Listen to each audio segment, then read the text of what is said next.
Welcome dear student, आप सभी का हमारे चैनल फ्रॉम जेपी यादव में हार्दिक स्वागत है। होप सो दोस्तों आप सभी अच्छे ही होंगे और अच्छे ही रहना, स्वस्थ रहना।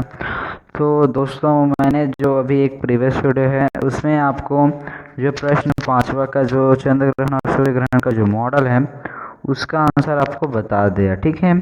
अब आज के इस वीडियो में हम जो प्रश्न 8वां है, 9वां है और 10वां है उसके क्वेश्चन को आज के इस वीडियो में कंप्लीट करेंगे। तो दोस्तों चलिए आज के इस वीडियो को शुरू करते हैं।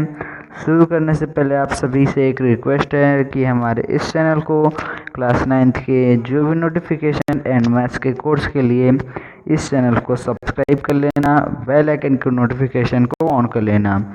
तो चलिए दोस्तों आज के इस वीडियो को शुरू करते हैं। तो दोस्तों आज के इस वीडियो का जो प्रश्न 8वां है, प्रश्न 8वां क्या बोलता है, हमने जो प्रश्न 7वां है उसका वीडियो बता दिया आपको। तो 8वां क्या बोलता है कि किसी भी 10 बीमारी की जानकारी देना है हमको, ठीक है। तो चलो करते हैं। तो उत्तर है, उत्तर में सबसे पहले हमको एक क्रमांक बनाना है, कॉलम, एक बीमारी का नाम, सेकंड नंबर में लक्षण और उसके बचाव के उपाय और प्राथमिक उपचार, ठीक है। तो जो पेचिश है उसमें बार बार पेचिश होना लक्षण है, और बचाव के उपाय में साफ पानी का सेवन और पानी को उबालकर पीना चाहिए और रोगी के संपर्क में ना आए, और प्राथमिक उपचार के लिए ORS घोल का सेवन करें एंड जो डॉक्टर है उसकी सलाह से दवा लेना चाहिए।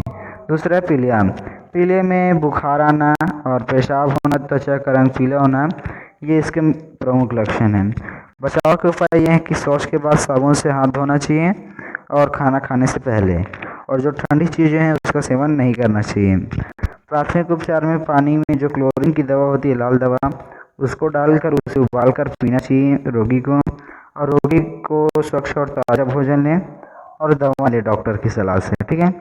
तीसरे नंबर पर मलेरिया, मलेरिया में लक्षण ये है कि उसमें ठंड और कंपकपी के साथ बुखार आती है और पसीने के साथ बुखार उतरता है, ये उसका प्रमुख लक्षण है।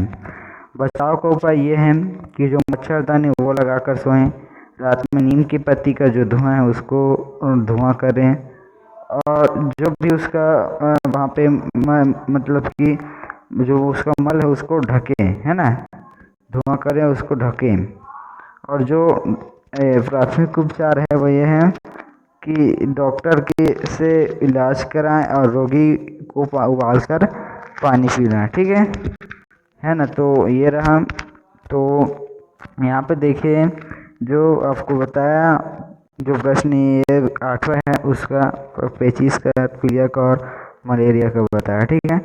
अब ये जो यहाँ पे देखिए चौथा क्या है, हैजा। हैजा में जो लक्षण है वो पतले दस्त होता है और दस्त की वजह से शरीर में पानी की कमी हो जाती है, ये उसका प्रमुख लक्षण है। और जो बचाव के उपाय हैं वो ये हैं कि रोगी को स्वच्छ और ताज़ा भोजन देना चाहिए और हैजे का टीका लगवा लें।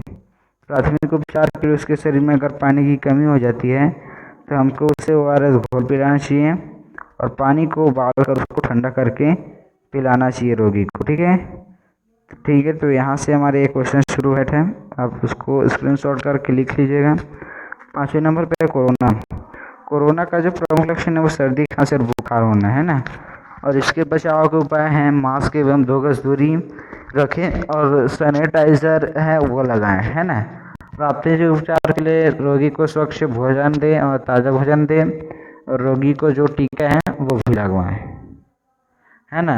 रोगी को स्वच्छ और ताज़ा भोजन दें रोगी को एवं टीका भी लगवाएं, ठीक है। अब यहाँ पे जो सर्दी जुकाम है, सर्दी जुकाम मामूली सी बात है, तो इसमें इसका लक्षण यह है कि उसमें बार बार छींकें आती हैं, नाक बहता है और सर दर्द होता है। इसमें बचाव के उपाय रोगी के व्यक्ति के संपर्क में नहीं आना चाहिए, और जो भी रोगी के द्वारा इस्तेमाल की गई वस्तु है उसका उपयोग स्वस्थ मनुष्य को नहीं करना चाहिए, क्योंकि ये संक्रामक रोग है, ये फैल सकता है। प्राथमिक उपचार यह है कि रोगी को खांसते या सीखते समय उसको रुमाल या तौलिया का उपयोग करना चाहिए, है ना, और उस रुमाल या तौलिया को डेटॉल से धोकर सुखाना चाहिए, ठीक है। और जो डॉक्टर है उनकी सलाह से दवा भी लें, ठीक है। तो और कुष्ठ रोग में जो लक्षण वो है कि उसमें त्वचा एकदम से सुन्न हो जाता है, बचाव के उपाय के लिए स्वच्छता पर उसको ध्यान देना चाहिए और रोगी के संपर्क में नहीं आना चाहिए। प्राथमिक उपचार के लिए डॉक्टर की सलाह से दवा लें एवं स्वच्छ भोजन लें। ठीक है, तो ये रहा, आप इसको रोकिए, स्क्रीनशॉट कीजिए और लिखिए। ठीक है, प्रश्न 8वां क्या बोलता है देखो, सॉरी 8वें नंबर पे है, छोटी माता जो चिकन पॉक्स लक्षण है, जो छोटी माता उसका लक्षण ये है कि रोगी को थोड़ा हल्का ज्वर आता है और उसके शरीर के सभी जगहों पर दाने निकल आते हैं। बचाव के उपाय ये है कि रोगी के संपर्क में नहीं आना चाहिए और उससे बीमारी से बचने के लिए टीका लगवाया जाता है, उसको टीका लगवाना चाहिए। प्राथमिक उपचार के लिए जो रोगी का बिस्तर है उसको साफ रखो, उसके कपड़े को साफ रखें और दवा ले डॉक्टर की सलाह से। 9वें नंबर पे मियादी बुखार टाइफाइड। इसके लक्षण ये है कि रोगी को लगातार बुखार सिर दर्द रहता है, रोगी को मूर्छा भी आती है। मूर्छा कहने का मतलब चक्कर आता है। और बचाव के उपाय के लिए रोगी को स्वच्छ भोजन और पानी दें और जो टाइफाइड के बचाव के लिए टीबी का जो टीका है वो टीका जरूर लगवाएं। प्राथमिक उपचार में जो रोगी के द्वारा उपयोग की गई वस्तु है उसको डेटॉल से धोकर सुखाओ और जो भी रोगी की उल्टी है, दस्त है, उसको चूना में डालकर जमीन में गाड़ देना चाहिए, क्योंकि इसमें जो उसका मानव मल है ना, तो उसमें ये जो इसकी वायरस है वो रहता है, तो उसको बेहतर है कि उसमें चूना डालकर जमीन में गाड़ दो। ठीक है, ताकि वो संक्रमण ना कर पाए। एनीमिया 10 नंबर पे है, तो इसके लक्षण की रक्त की कमी हो जाती है शरीर में। और बचाव के उपाय में जो पौष्टिक भोजन है वो लेना चाहिए हमको, संतुलित भोजन है ना, और ताज़ा भोजन, स्वच्छ पानी है ना, ताज़ा स्वच्छ पानी, तो ये रहा। और प्राथमिक उपचार के लिए आयरन की गोली लेना चाहिए और फलों का सेवन करना चाहिए। तो आप इसको रोकिए, स्क्रीनशॉट कीजिए और लिखिए दोस्तों। इस तरीके से जो प्रश्न 8 है उसका आंसर कंप्लीट होता है ना। ये बहुत इजीली तरीके, जो भी रोग हैं उनके बारे में लिखना है, उसके लक्षण है, उसके बचाव के उपाय हैं। प्रश्न 9वां क्या बोलते हैं देखो, प्रत्येक छात्र को अपने घर या बाड़ी में एक पेड़ लगाना है। उस पेड़ को लगा करके हर हफ्ते उसकी जो वृद्धि है उसको सेंटीमीटर में मापना है और उसका एक कॉलम बना के उसको फाइल में जमा करना है। तो चलो इसको देखिए कैसे करना है। तो सबसे पहले आपको एक काम करना है। क्या काम करना भैया कि आपको कॉलम बनाने, एक क्रमांक का, एक लगाए गए पौधे का नाम और दूसरा लगाते समय जो पौधा का समय है, लगाने समय पौधे की ऊंचाई। ठीक है, और जो गड्ढे पे आपने गड्ढा है या फिर जो भी गमला है वहाँ पे लगाए उसका, तो उसका आयतन या भार कितना है। और जब आप उसको लगाए तो उसमें खाद डालोगे तो उस खाद का नाम लिखेगा और उसमें प्रति सप्ताह की जो वृद्धि है वो और उस लगाए गए पौधे का उपयोग। तो फर्स्ट नंबर पे है आम को जब हम लगाए तो उसकी जो वृद्धि ऊंचाई है वो 36 सेंटीमीटर ही और गमले का आयतन है वह 1 वर्ग फीट और गोबर खाद और मिट्टी उसमें डालें और उसकी प्रति सप्ताह की जो पौधे की ऊंचाई में वृद्धि है वो 6 सेंटीमीटर है।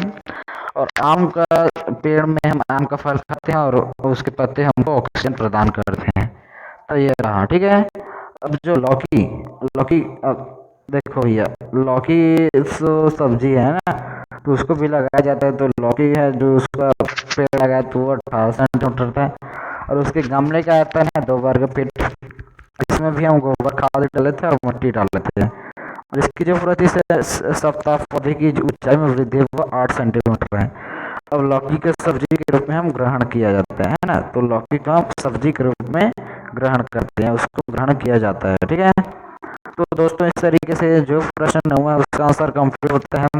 अब इसको रोकिए, स्क्रीनशॉट कीजिए और लिखिए, है ना। तो ये रहा, आप इसको रोक करके स्क्रीनशॉट करके लिख सकते हो दोस्तों, है ना। और जो प्रश्न 10 है उसको आपको लिखना है, खुद से लिखना है अपने दादा दादी के बारे में, बट मैं उसको किस तरीके से लिखना उसको गाइड करूंगा, है ना। तो आप इस तरीके से जो प्रश्न है उसका आंसर कंप्लीट होता है। अब जो प्रश्न 10 है उसको हम लिखना शुरू, जो उसका आंसर उसका बताना शुरू करते हैं। ये जो प्रश्न 8वां है वो यहाँ से कम शुरू होता है, उसको रोक करके स्क्रीनशॉट करके लिख लीजिएगा। आप फ्री के लिए मैं इतना मेहनत कर रहा हूँ तो प्लीज़ यार एक लाइक का बटन चाहिए, मेरे को शेयर चाहिए, सब्सक्राइब चाहिए, बस इतना सा काम आप कर देना। ठीक है, और आपके लिए मैं इतना मेहनत करता हूँ, ठीक है, तो आप मेरे लिए इतना सा काम कर सकते हो। प्लीज़ भाई सपोर्ट चाहिए यार मेरे को। मैं 100 वीडियो सब डाल चुका हूँ मेरे इस चैनल पे, बट मेरे सब्सक्राइबर इंक्रीज ही नहीं हो रहे, हुए थे बीच में बट अब नहीं हो रहा है। तो मेरे को थोड़ा सा सपोर्ट चाहिए यार, सपोर्ट चाहिए, आपका प्यार चाहिए। तो उसमें मैं आपको और भी ज़्यादा अच्छी अच्छी वीडियो आपके लिए, आप सभी के लिए लाऊंगा। तो चलो अभी उस बात को छोड़ो, सारा कुछ आपको जो प्रश्न 10 है उसको मैं बताएंगे। तो चलिए उसके शुरू करते हैं। तो दोस्तों मैं आ गया हूँ अपने मोबाइल के स्क्रीन पे। अब देखते हैं जो प्रश्न 10 है उसका आंसर आपको किस तरीके से लिखना है अपने दादा दादी के बारे में। मैंने जो है कि यहाँ पे लिखा है ना, मैं आपको बताता हूँ यहाँ पे मैंने लिखा है। तो चलो बताता हूँ मैं आपको। तो उसमें फर्स्ट लाइन है, लाइन पॉइंट करके लिखा हूँ क्योंकि यहाँ पे 10 वाक्य बोला है कि अपने दादा दादी या नाना नानी किसी के बारे में भी 10 वाक्य लिख सकते हो, ठीक है। तो चलो, मेरे दादा दादी मुझे बहुत ही लाड़ प्यार और दुलार करते हैं और उन्हीं के मतलब लाड़ प्यार से ही मैं आज इस मुकाम पर हूँ। मतलब जो भी हूँ मैं आज पढ़ रहा हूँ, अच्छे से पढ़ लिख रहा हूँ, ये जो यूट्यूब चैनल बनाया हूँ, मोबाइल लिया हूँ, सब पढ़ रहा हूँ। मतलब मेरा समय थोड़ा बहुत तो चेंज हुआ ना, तो वो ये जो समय चेंज हुआ ना, तो हमारे घर वाले, हमारे दादा दादी सबका ये लाड़ प्यार का और दुलार की वजह से ही है, ठीक है।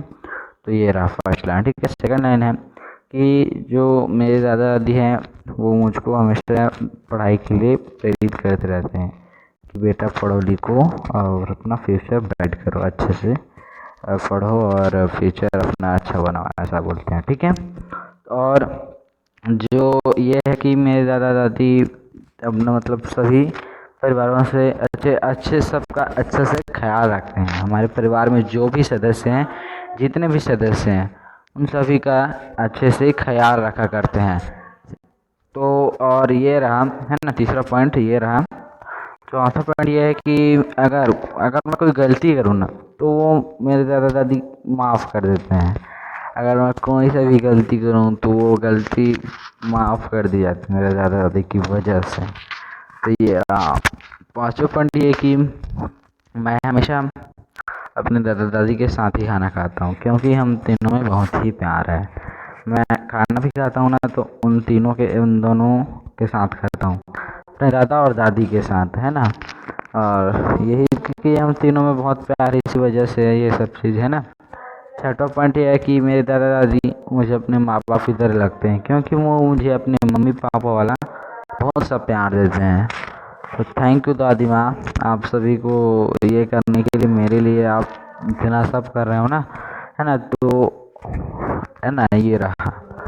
चौथा पॉइंट है कि मेरे दादा दादी जी मुझे हमेशा बहुत ही फ्री लगते हैं, लगते थे और लगते रहेंगे। और ये रहा, और मैं भी उनसे बहुत ही अधिक प्रेम करता हूँ, है ना। क्या है, अपने माँ पापा से प्रेम करो यार, अपने दादा दादी से जिन्होंने तुम्हें जन्म दिया है ना, उनसे प्रेम करो यार, है ना। तो ये रहा और ये रहा। तो आप इस तरीके से अपने कुछ भी करके ना लिख सकते हैं यार। एक कोई ज़्यादा की नहीं है, 9th के स्टूडेंट हो तो आप सभी के लिए ये लिखना उतना कठिन नहीं जाएगा, है ना। तो आप इस तरीके से लिख सकते हो, गाइड कर रहा हूँ मैं आपको जैसे कि मैंने लिखा है, ठीक है। तो यहाँ पे देखो 8वें नंबर पे लिखा है कि मैं मेरे दादा दादी के सपोर्ट से ये अपना ये जो यूट्यूब चैनल है वो एक एजुकेशन क्षेत्र में स्टार्ट किया हूँ, है ना। तो आपका सपोर्ट हमेशा बने रहे मेरे दादा दादी, और सपोर्ट बना रहे और आपका आशीर्वाद बना रहे। जल्द से मेरा 1K सब्सक्राइबर्स और 4000 घंटे का वॉच टाइम कम्प्लीट हो जाए, है ना मेरे दादा दादी। से आपको ये आशीर्वाद बना रहे। मेरे दादा दादी हमेशा मुझे ये कहते हैं कि समय पर अपना काम करो, समय पे खाओ पियो, समय पर पढ़ो लिखो, समय पे खेलो कूदो, सब चीज़ करो समय पे करो और सही ढंग से करो और समय की कदर करो। क्योंकि समय की जब आप कदर करोगे तब वो कदर करेगा और आपका समय चेंज होगा। 10वां में मैं अपने दादा दादी के लिए कुछ लाइन्स लिखा हूँ, देखो कि सारा ज़माना ये दुनिया यही कहता है कि बड़ा हो गया कुछ कमाया कर, सिर्फ मेरे दादा दादी ये कहते हैं कि बड़ा कमज़ोर है बेटा कुछ खाया कर। तो लव यू ग्रैंड फादर माँ, है ना। Thank you. तो मेरे ये सब लाड़ प्यार की वजह से ही मैं आज इस मुकाम पे हूँ। तो मैं उनका तहे दिल से धन्यवाद करूँगा और उनका कर्ज कभी मैं चुका नहीं सकूँगा, है ना। तो ये रहा। और मेरे दादा दीदी मुझे हमेशा सपोर्ट करते हैं कि थोड़ा कमज़ोर है बेटा, कुछ खाया पिया कर, ऐसा बोलते हैं मेरे को, है ना। तो ये रहा, आप इस तरीके से आप लिख सकते हो, है ना। तो इस वीडियो में इतने दोस्तों, प्रश्न 10 तक का आंसर कंप्लीट होता है। नेक्स्ट वीडियो में हम पूरा 14 नंबर के क्वेश्चन तक को कंप्लीट करेंगे। आज के इस वीडियो में इतना ही दोस्तों, मिलते हैं नेक्स्ट वीडियो में। तब तक के लिए हमारे चैनल के साथ बने रहना। तो मिलते हैं दोस्तों नेक्स्ट वीडियो में, बाय।